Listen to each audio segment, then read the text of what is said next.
بسم اللہ الرحمن الرحیم۔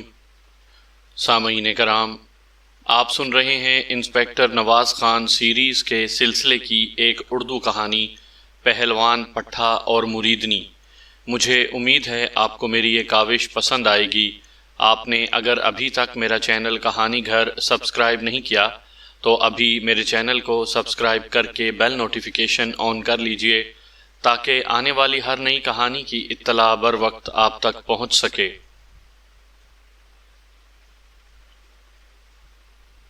امرتسر سے جالندھر کی طرف جائیں تو مین روڈ سے 15-20 میل ہٹ کر جیون نامی ایک گاؤں ہے۔ خالص دیہاتی علاقہ ہے۔ بجلی پانی تو دور کی بات ہے، اس زمانے میں وہاں سڑک کا بھی نام و نشان تک نہیں تھا۔ ایک نیم پختہ راستہ جسے پکی کہا جاتا تھا گاؤں سے قریباً 6 میل کے فاصلے پر تھا۔ یوں تو یہ ایک عام سا گاؤں تھا، لیکن وہاں ایک خاص وجہ سے ارد گرد کے علاقے میں اس کی بہت مشہوری ہو چکی تھی۔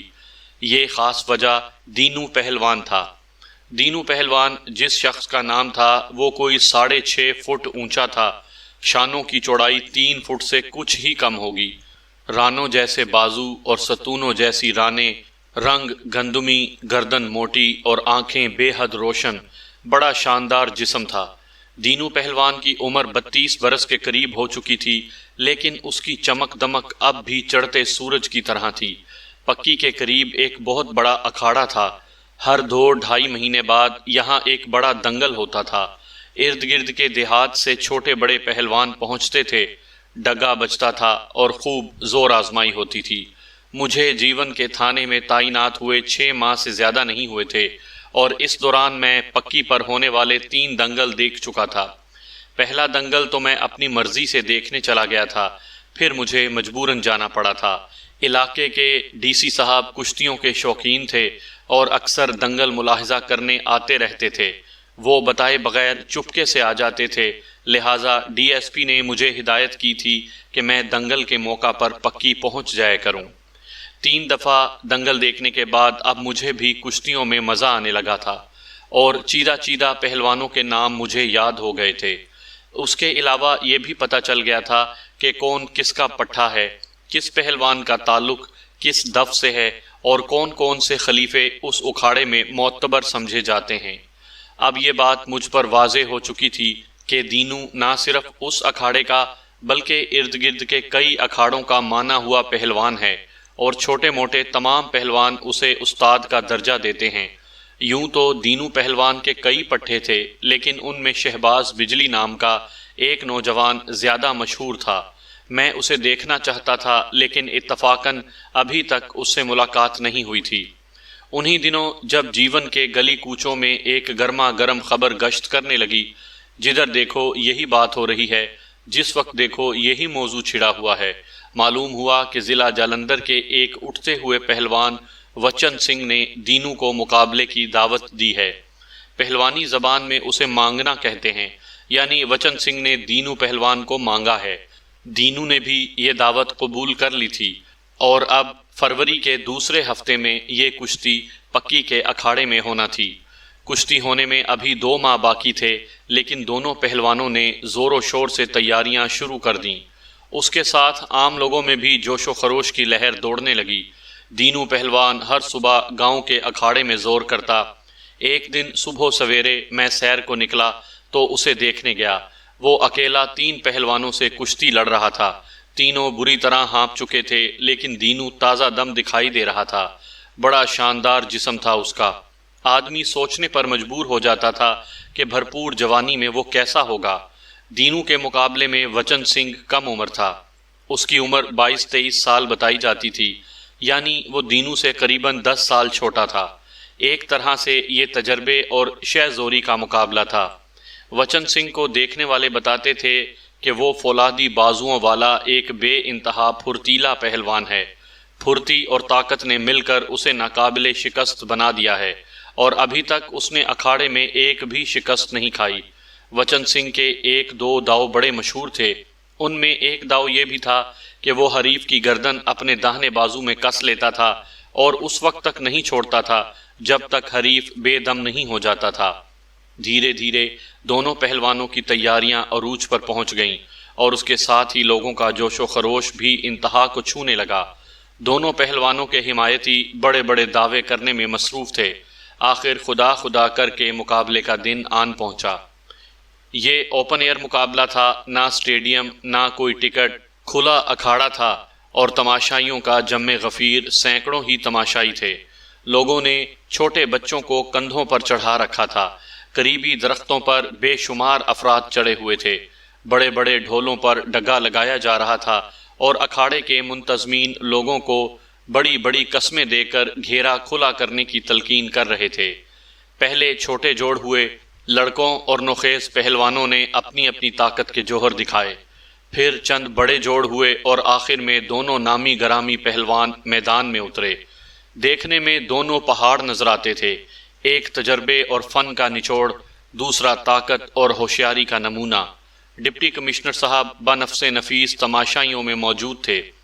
کشتی کا آغاز ہوا۔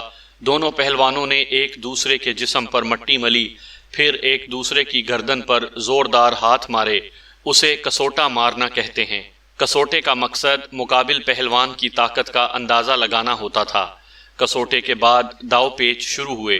پہلے دونوں پہلوان پھونک پھونک کر قدم رکھتے رہے، پھر انہوں نے دلیرانہ حملے کیے۔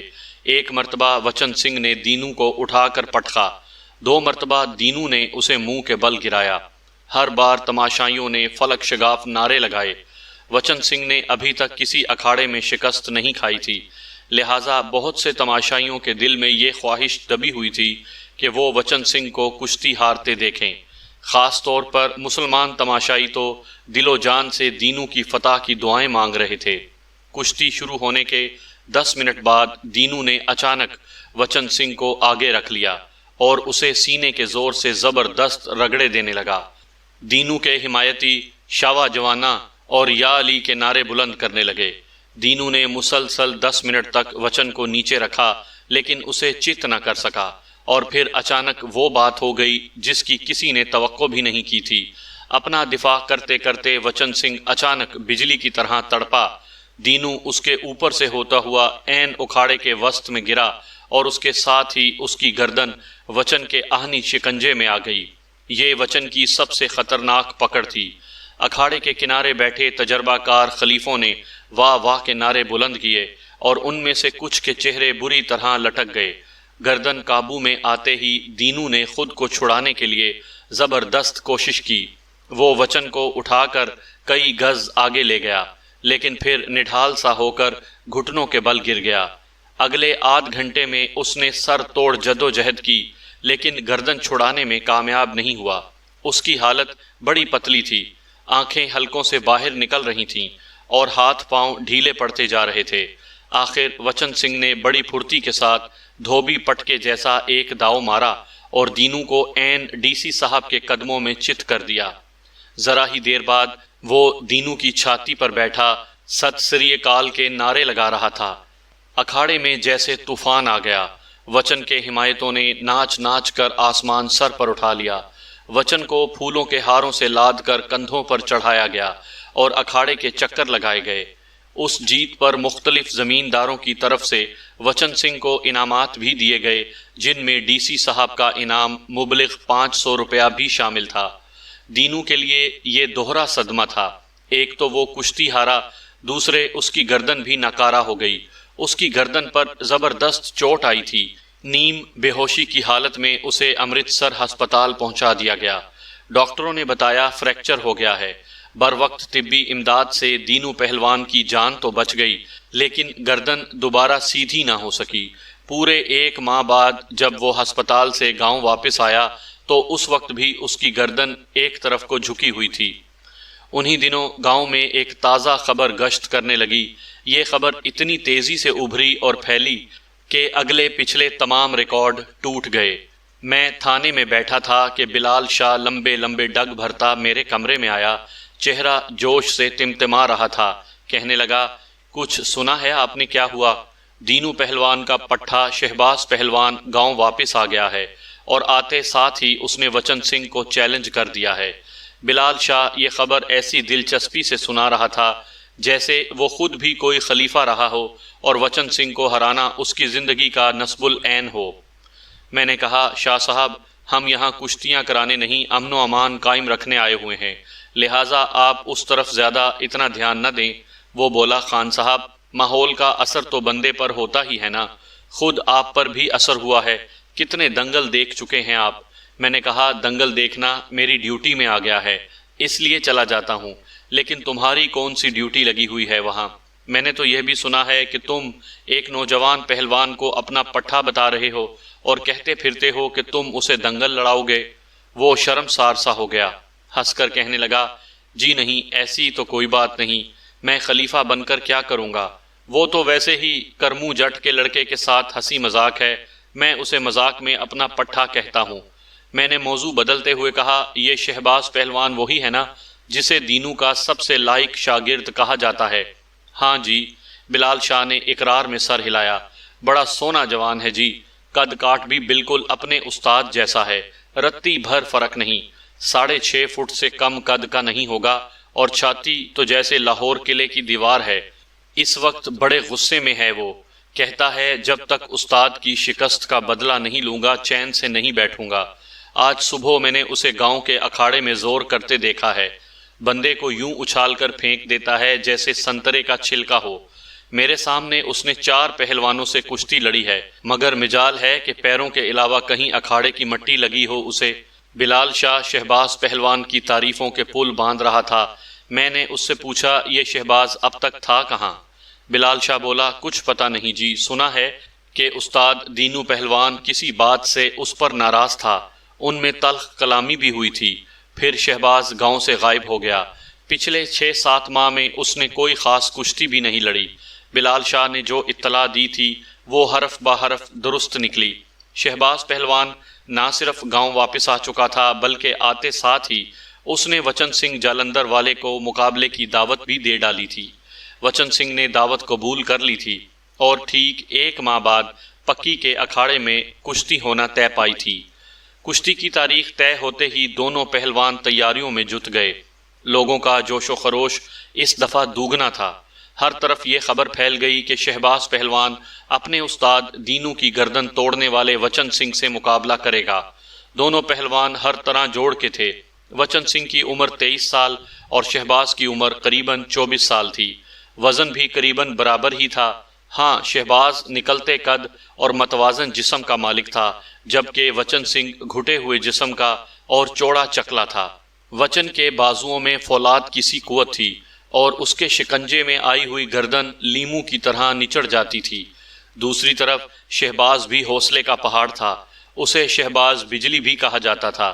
اس کے بارے میں مشہور تھا کہ وہ اپنے حریف کے نیچے ہو یا اوپر ایک سی مہارت سے داؤ استعمال کرتا ہے، ایک دم اپنے حریف کو یوں اچھال کر دور پھینک دیتا ہے جیسے سچ مچ کرنٹ مار دیا ہو۔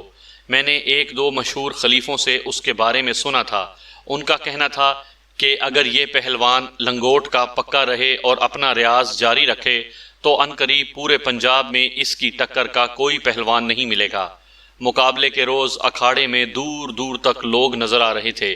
حسب معمول شروع میں چھوٹے جوڑ ہوئے، پھر بڑے جوڑوں نے طاقت کے جوہر دکھائے، دل دھڑک رہے تھے اور شدت سے بڑی کشتی کا انتظار تھا، لیکن ڈی سی صاحب ابھی تک نہیں پہنچے تھے اور ان کی آمد سے پہلے بڑی کشتی ہو ہی نہیں سکتی تھی۔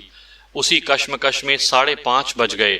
آخر خدا خدا کر کے ڈی سی کی سیاہ جیپ نظر آئی، ان کے ساتھ ایک ایس پی صاحب اور ایک سول جج بھی تھے۔ راستے میں جیپ خراب ہونے سے انہیں تاخیر ہو گئی تھی، بہر طور ان کے پہنچتے ہی بڑی کشتی شروع کرا دی گئی۔ میں نے پہلی بار شہباز پہلوان کو جانگیے میں دیکھا۔ اس کا جسم جیسے فولاد میں تراشا ہوا تھا، چھاتی، کندھوں اور بازوؤں پر بے تحاشا بال تھے، چہرے سے سخت گیر نظر آتا تھا، لیکن جب بولتا تھا تو پتہ چلتا تھا کہ اس کے اندر ایک خوبصورتی یا کشش سی موجود ہے۔ اس وقت اس کا چہرہ تمتمایا ہوا تھا اور آنکھوں میں جیسے ایک خاموش طوفان پل رہا تھا۔ دونوں پہلوان آمنے سامنے ہو کر قہرناک نظروں سے ایک دوسرے کو گھورنے لگے۔ جسموں پر مٹی ملی گئی اور پھر کشتی کا آغاز ہوا۔ یہ 2 جوان پہلوانوں کی کشتی تھی، لہٰذا بڑی تیزی سے شروع ہوئی۔ چند لمحوں کے لیے کچھ پتہ نہیں چلا کہ کیا ہو رہا ہے۔ پھر نظروں نے کام کیا تو تماشائیوں نے شہباز کو وچن سنگھ کے نیچے پایا۔ وہ اوندھا پڑا تھا اور اپنی گردن وچن سنگھ کی خونی گرفت سے بچانے کی کوشش کر رہا تھا۔ کنارے پر بیٹھے خلیفہ حضرات چیخ چیخ کر اپنے اپنے پہلوانوں کو ہدایات دے رہے تھے۔ بازو پکڑو، ٹانگ کھینچو، پشتک، نوندر قلعہ جنگ، پتہ نہیں وہ کیا کیا الفاظ استعمال کر رہے تھے۔ کشتی طول پکڑ رہی تھی اور اندھیرا گہرا ہوتا جا رہا تھا۔ دفتن شہباز نے یا علی کا نعرہ لگایا اور ایک جھٹکے کے ساتھ وچن سنگھ کے نیچے سے نکل آیا۔ بڑی پھرتی کے ساتھ اس نے وچن کو اوندھا کیا اور اس کی کمر پر یوں بیٹھ گیا کہ اس کا چہرہ وچن کے پیروں کی طرف تھا۔ وچن کی دونوں ٹانگیں شہباز کے ہاتھوں میں جکڑی ہوئی تھیں۔ وہ ٹانگیں اوپر اٹھا کر کمر پر دباؤ ڈال رہا تھا۔ یہ بڑا خطرناک داؤ تھا۔ وچن سنگھ کی کمر ٹوٹ سکتی تھی۔ ایک سول جج صاحب چلاتے ہوئے اکھاڑے میں داخل ہوئے اور وچن کو شہباز کی گرفت سے چھڑانے کی کوشش کرنے لگے، لیکن شہباز فیصلہ کن داؤ لگا چکا تھا اور اب حریف کو چت کر دینا چاہتا تھا۔ شاید وچن سنگھ ہار مان لیتا اور اس موقع پر زیادہ مزاحمت نہ کرتا تو وہ حادثہ پیش نہ آتا جو آیا اور اکھاڑے کی مٹی کو انسانی خون سے رنگین کر گیا۔ وچن سنگھ نے خطرناک داؤ میں پھنس کر بھی اندھا دھند زور لگایا۔ نتیجے میں اس کی کمر درمیان سے گنے کی طرح ٹوٹ گئی اور وہ اکھاڑے کے عین وسط میں گر کر تڑپنے لگا۔ وہ بازی ہار چکا تھا اور اس کے ساتھ ساتھ زندگی کی بازی بھی ہار چکا تھا۔ تاہم فوری طور پر کسی کو اندازہ نہیں ہوا کہ یہ چوٹ اتنی خطرناک ثابت ہوگی۔ شہباز کی جیت کے فلک شگاف نعروں کے دوران آزمودہ کار استاد آگے بڑھے اور انہوں نے لہیم شہیم وچن سنگھ کو اٹھا کر بٹھانے کی کوشش کی۔ تکلیف کی شدت سے وچن سنگھ بے ہوش ہو گیا اور اس کا جسم بری طرح جھٹکے کھانے لگا۔ ٹھیک 2 ماہ پہلے جو شخص اسی اکھاڑے میں اپنے حریف کی گردن بازو میں دبوچے بڑکیں مار رہا تھا، اب زندگی اور موت کی دہلیز پر تڑپ رہا تھا۔ دیکھتے ہی دیکھتے وچن سنگھ کی آنکھیں تارے لگ گئیں۔ وہ مر چکا تھا، لیکن بہت سے لوگ ابھی اس بات سے بے خبر تھے۔ وہ وچن سنگھ کو ہسپتال لے جانے کی باتیں کر رہے تھے۔ ڈی سی صاحب کی جیپ اکھاڑے کے اندر لائی گئی، لیکن کئی من وزنی لاش کو اٹھا کر جیپ میں ڈالنا بھی آسان کام نہیں تھا۔ اسی دوران اکھاڑے میں داخل ہونے والا سول جج ہری کرشن سنگھ زور زور سے چلانے لگا، یہ قتل ہے، گرفتار کرو اس حرامی کو، کہاں ہے وہ؟ پھر جج صاحب کی نظر مجھ پر پڑ گئی۔ وہ ڈانٹ کر بولے، تم ادھر کھڑے کیا منہ دیکھ رہے ہو؟ اس کو پکڑو، یہ پولیس کیس ہے، پکڑو اسے۔ جیسا کہ بعد میں پتا چلا کہ یہ جج صاحب جلندھر سے ہی آئے تھے اور ان کا شمار وچن سنگھ کے خاص چاہنے والوں میں ہوتا تھا، اور اس دوران ایس پی نے مجھے اشارہ کر دیا کہ میں مخالف پہلوان کو غائب نہ ہونے دوں۔ میں نے تیزی سے ادھر ادھر نگاہ دوڑائی، شہباز کہیں نظر نہیں آ رہا تھا۔ میں نے اپنے سب انسپیکٹر اور حوالدار سے کہا کہ وہ شہباز پہلوان کو دیکھیں۔ ہم نے جلدی جلدی مجمع کو کنگالا، لیکن شہباز وہاں نہیں تھا۔ یوں لگتا تھا کہ وہ ہمیں حرکت میں آتے دیکھ کر ہی وہاں سے نکل گیا ہے۔ اکھاڑے میں وچن سنگھ کی موت کوئی معمولی واقعہ نہیں تھا۔ میری نگاہوں میں اب بھی کبھی کبھی وہ منظر گھوم جاتا ہے جب میں نے دیو ہیکل وچن کو مٹی میں ہاتھ پاؤں پھینکتے اور دم توڑتے دیکھا تھا۔ بڑا ہی دہشت ناک نظارہ تھا۔ وچن سنگھ کی جان پہچان جلندھر کے اعلیٰ پولیس افسروں میں تھی۔ وہ خود بھی کچھ عرصہ پولیس کی نوکری کر چکا تھا۔ اس کی موت پر جلندھر کے کئی تھانوں کی پولیس حرکت میں آ گئی۔ وچن سنگھ کی موت کے 3 روز بعد نہال سنگھ نامی ایک انسپیکٹر میرے پاس پہنچا۔ وہ جلندھر سے آیا تھا۔ اس نے بتایا کہ اسے شہباز پہلوان کی گرفتاری پر مامور کیا گیا ہے۔ شہباز پہلوان پر قتل عمد کا پرچہ پہلے ہی روز میرے تھانے میں کٹایا جا چکا تھا۔ میں نے انسپیکٹر نہال سنگھ کو پورے تعاون کا یقین دلایا اور کہا کہ میں اور میرا عملہ ہر طرح سے اس کی مدد کریں گے، مگر نہال سنگھ کا رویہ پہلے دن سے ہی مخالفانہ تھا۔ وہ ایک اکھڑ مزاج تھانے دار تھا۔ ہاتھ پاؤں بہت چوڑے چوڑے تھے اور مقابلے میں سر مختصر تھا۔ وہ پنجابی مثال اس پر صادق آتی تھی، سر وڈے سرداراں دے تے پیر وڈے گنوارا دے۔ غصہ اس میں بے پناہ تھا۔ تفتیش کے پہلے روز ہی وہ شہباز پہلوان کے گھر والوں کو پکڑ کر امرتسر ہیڈ کوارٹر لے گیا۔ گھر والوں میں شہباز کی ماں کے علاوہ اس کی 2 جوان بہنیں بھی تھیں۔ مردوں کی غیر موجودگی میں عورتوں کو پکڑ کر تھانے لے جانا ایک نہایت گھٹیا حربہ تصور کیا جاتا تھا، لیکن نہال سنگھ جیسے تھانے دار اکثر اس بات کی پرواہ نہیں کرتے۔ اس واقعے سے گاؤں میں غم و غصے کی لہر دوڑ گئی۔ گاؤں کے معزز افراد نے فیصلہ کیا کہ اگر 1-2 روز تک گاؤں کی عورتوں کو چھوڑا نہیں گیا تو انگریز ایس پی کی رہائش گاہ پر جلوس لے جایا جائے گا۔ حالات خراب ہو سکتے تھے، لہٰذا اگلے ہی روز میں امرتسر پہنچا اور ہیڈ کوارٹر میں نہال سنگھ سے ملاقات کی۔ شہباز پہلوان کی والدہ اور بہنوں سے بھی ملاقات ہوئی۔ وہ رو رو کر ہلکان ہو رہی تھیں۔ انہوں نے بتایا کہ کل سے انہیں ڈرایا دھمکایا جا رہا ہے۔ تھانے دار نہال سنگھ ان سے فحش زبان میں باتیں کرتا ہے اور اس نے انہیں تھپڑ بھی مارے ہیں۔ انہوں نے بتایا کہ کل رات 10 بجے کے قریب نہال سنگھ گروالی دروازے سے ایک نوجوان لڑکی پکڑ کر لایا ہے۔ اس لڑکی کا نام نجمہ ہے۔ نہال سنگھ کا خیال ہے کہ یہ لڑکی چوری چھپے شہباز سے ملتی تھی۔ مجھے نہال سنگھ کی تیز رفتاری پر حیرانی ہو رہی تھی۔ 24 گھنٹے کے اندر اندر اس نے نہ صرف شہباز کی محبوبہ کا سراغ لگا لیا تھا بلکہ اسے تفتیش میں بھی بٹھا لیا تھا۔ مجھے یقین نہیں آیا کہ وہ واقعی کوئی ایسا کارنامہ انجام دے چکا ہے۔ میں اس سے ملا تو وہ بدستور لڑکی سے پوچھ گچھ کر رہا تھا۔ لڑکی کی عمر 22 سال کے لگ بھگ تھی۔ وہ کوئی ایسی خوبصورت بھی نہیں تھی، درمیانہ سا قد، رنگ البتہ گورا تھا۔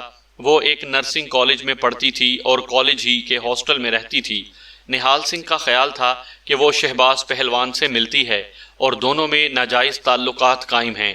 اس نے مجھے بتایا کہ یہ لڑکی شہباز پہلوان سے ملنے 2 مرتبہ اسپیشل لاہور جا چکی ہے۔ اس کے علاوہ یہ 1 مرتبہ گاؤں بھی گئی تھی اور اس بات کی گواہی شہباز کی ماں اور بہن بھی دے سکتی ہیں۔ اس لڑکی کی خاطر شہباز پہلوان نے 3 ماہ پہلے لاہور میں ایک شہری غنڈے کو تھپڑ مار کر اس کا جبڑا توڑ ڈالا تھا اور یہ کیس ابھی تک عدالت میں ہے۔ میں نے حیرت سے لڑکی کی طرف دیکھا۔ وہ شکل و صورت، قد کاٹ، بول چال، غرض ہر لحاظ سے ایک معمولی سی لڑکی تھی۔ اس کی خاطر شہباز پہلوان جیسا آدمی لوگوں کے جبڑے توڑے گا، مجھے یقین نہیں آ رہا تھا۔ میں نے لڑکی کا موقف سننا بھی ضروری سمجھا۔ نہال سنگھ کو آنکھ مار کر میں نے تھوڑی دیر کے لیے باہر بھیج دیا اور بڑے نرم و ملائم لہجے میں لڑکی سے باتیں کرنے لگا۔ وہ نہال سنگھ سے بہت ڈری ہوئی تھی، بار بار قسمیں کھا رہی تھی کہ اس کا شہباز پہلوان سے کوئی تعلق نہیں۔ وہ اسی طرح اس کی عزت کرتی ہے جس طرح دوسرے لوگ کرتے ہیں۔ میں نے اس سے پوری تفصیل پوچھی تو وہ بتانے لگی۔ شہباز پہلوان کو میں نے سب سے پہلے امرتسر کے ہسپتال میں دیکھا تھا۔ یہ کوئی 1 سال پہلے کی بات ہے۔ گجرات کے ایک گوجر پہلوان سے اس کی کشتی ہوئی تھی۔ شہباز کی 2 انگلیاں چیری گئی تھیں۔ وہ مرہم پٹی کرانے ہسپتال آیا تھا۔ میں نے ہی اس کی مرہم پٹی کی تھی۔ اس کے بعد 4-5 دفعہ اس سے ہسپتال میں ہی ملاقات ہوئی۔ میں اس کی عزت کرتی تھی اور اب بھی کرتی ہوں۔ اس کے علاوہ کوئی بات میرے دماغ میں آ ہی نہیں سکتی اور نہ ہی شہباز پہلوان کے دماغ میں ہے۔ وہ اکثر مجھے بہن کہہ کر بلاتا ہے۔ میں نے پوچھا، یہ لاہور جانے والا کیا معاملہ ہے؟ وہ بولی، میں خاص طور پر شہباز پہلوان سے ملنے لاہور نہیں گئی تھی، مجھے وہاں ایک دفتری کام تھا۔ اچھرے کی طرف جانا ہوا۔ مجھے معلوم تھا آج کل پہلوان بھی ادھر ہی ہوتا ہے۔ میرے ساتھ میرا چھوٹا بھائی تھا۔ میں یوں ہی اس کی طرف چلی گئی۔ وہ وہاں چودھری کریم نامی شخص کے ڈیرے پر رہتا تھا۔ ڈیرے پر 2-3 آدمی اور بھی موجود تھے۔ ان کے سامنے ہی شہباز پہلوان سے سلام دعا ہوئی۔ میرا چھوٹا بھائی بھی ساتھ تھا۔ پہلوان نے ہمیں چائے وغیرہ پلوائی۔ ہم جب ڈیرے سے واپس آ رہے تھے تو ایک تنگ سی گلی میں 2 لڑکوں نے مجھے چھیڑا۔ وہ صورت سے ہی چھٹے ہوئے غنڈے لگتے تھے۔ میں نے ایک لڑکے کے منہ پر تھپڑ مار دیا۔ وہ دونوں مجھ پر پل پڑے اور کپڑے پھاڑنے لگے۔ اتنے میں پہلوان بھی وہاں پہنچ گیا۔ پہلوان یہاں نیا نیا آیا تھا اور کوئی اسے پہچانتا نہیں تھا۔ لڑکوں نے بھی نہیں پہچانا، ورنہ وہ اس کو گریبان سے کیوں پکڑتے؟ پہلوان غصے میں آ گیا۔ اس نے ایک لڑکے کو سر سے بلند کر کے گندی نالی میں پھینک دیا اور دوسرے کے منہ پر ایسا تھپڑ مارا کہ وہ بے ہوش ہو کر گر گیا۔ اس واقعے کے بعد لاہور میں صرف 1 مرتبہ پہلوان سے ملاقات ہوئی۔ پہلوان نے میرے لیے اتنی بڑی مصیبت مول لی تھی، میرا فرض تھا کہ سوکھے منہ اس کا شکریہ ادا کر دوں۔ لاہور میں جب دفتری کام ختم ہوا تو امرتسر آنے سے پہلے میں 10-15 منٹ کے لیے پہلوان سے ملنے گئی تھی۔ میرا چھوٹا بھائی حسنین اس وقت بھی میرے ساتھ تھا۔ میں نے نجمہ سے مختلف سوالات کیے اور حقیقت تک پہنچنے کی کوشش کرتا رہا۔ 15-20 منٹ بعد نہال سنگھ بپھرے بھینسے کی طرح دن دناتا ہوا پھر اندر آ گیا۔ وہ بالکل بھینسے ہی کی طرح نتنے پھلا پھلا کر لڑکی کو دیکھ رہا تھا۔ میں اس کے کندھے پر ہاتھ رکھ کر اسے دوسرے کمرے میں لے آیا۔ ہاں، کیا کہتی ہے؟ نہال سنگھ نے بے رخی سے پوچھا۔ میں نے کہا وہ تو بھائی بہن کا رشتہ بتا رہی ہے۔ اس نے لڑکی کو ایک غلیظ گالی دی اور بولا، بڑے رشتے دیکھے ہیں ایسے، چکر دے رہی ہے الو کی پٹھی، یار ہے اس کا یار، اور کچھ نہیں ہے۔ لیکن مجھے تو اس لڑکی میں کوئی خاص بات نظر نہیں آ رہی، عام سی شکل و صورت ہے۔ پہلوان نے مرنا ہی تھا تو کسی چیز پر مرتا۔ وہ تیکھے لہجے میں بولا، عام سی شکل و صورت ہے لیکن لڑکی تو ہے نا۔ عورتوں والے سارے ہتھیار ہیں اس کے پاس، اور جب ہتھیار پورے ہوں تو مرد کا ستیہ ناش کر دیتی ہے یہ عورت ذات۔ اس معاملے میں تمہارا تجربہ مجھ سے بہت کم ہے، میں نے دل میں کہا۔ اس میں شبے والی کون سی بات ہے؟ نہال سنگھ کھڑکی سے منہ نکال کر کسی ماتحت کو آوازیں دینے لگا۔ غلام بخشا، او غلام بخشا، اندر آ، بات سن ذرا۔ چند لمحے بعد ایک پکی عمر کا ہیڈ کانسٹیبل ڈھیلی ڈھالی وردی پہنے اندر داخل ہوا۔ کھٹاک سے سلوٹ کرنے کے بعد بولا، جی صاحب۔ نہال سنگھ بولا، اس کا نام غلام بخش ہے، تمہارے ہی تھانے کے پاس پکی کا رہنے والا ہے۔ پکی کے اکھاڑے کی ساری خفیہ اور ظاہر باتیں اسے معلوم ہیں۔ پھر وہ غلام بخش سے مخاطب ہوا، بتاؤ اے غلام بخشا، کیا بات مشہور ہے اس چڑی پہلوان کے بارے میں؟ چڑی پہلوان سے اس کی مراد شہباز پہلوان تھا۔ غلام بخش نے نیچے لٹکی ہوئی مونچھوں کو ڈبل مروڑا دیا اور بولا، جناب میں نے کئی بندوں سے سنا ہے کہ امرتسر میں شہباز پہلوان کی کوئی معشوق رہتی ہے۔ شہباز پہلوان اکثر اس سے ملنے امرتسر میں آتا رہتا ہے۔ بات اتنی ہی کہوں گا جی جتنی معلوم ہے، اپنی طرف سے کچھ نہیں لگاؤں گا۔ پتہ نہیں وہ لڑکی سکھ ہے یا مسلمان، لیکن ہے ضرور۔ تھوڑا بہت پڑھی لکھی بھی ہے۔ اس کا لکھا ہوا ایک خط پہلوان کی جیب سے گر گیا تھا اور گاؤں کی چوپال میں پرکاش مستری کے ہاتھ لگ گیا تھا۔